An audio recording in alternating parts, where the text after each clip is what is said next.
ఇప్పుడు ఈ మధ్య అండి ఈ యాత్ర సినిమా తర్వాత కొంచెం ఎమోషను ఒక చిన్న ట్రాజడీనో లేకపోతే ఒక హస్బెండ్ ఆ టైపులో కొద్దిగా టర్న్ అయ్యి ఇప్పుడు ప్రస్తుతానికి ఫైట్లు అవి తగ్గినాయి.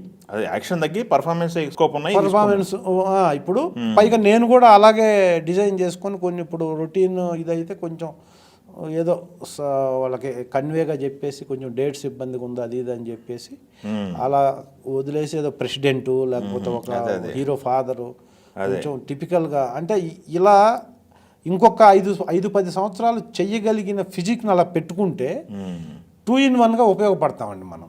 క్యారెక్టర్కి ఎమోషను డైలాగ్స్ ఎలాగో మంచి యాత్రలో ఒకటి వితౌట్ డైలాగ్ ఉన్న ఒక చిన్న సీన్కే నాకు మంచి అప్లాజ్ వచ్చిందండి. మమ్మూటి గారి దగ్గర డైనింగ్ టేబుల్ మీద ఒక సీన్ ఉంటుంది.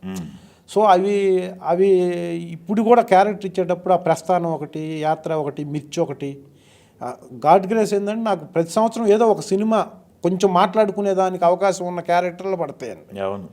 సో అట్లా నేను నాకు దిల్ రమేష్ అనగానే ఒక 10 సినిమాలు ఉంటాయి కనీసం. ఈ 250 సినిమాలు ఎవరో ఏ ఆర్టిస్ట్కి ఉండదు కానీ ఆ సినిమాలో బాగా చేసాడు చూడండి అనేది నడిపిస్తుంది మనల్ని.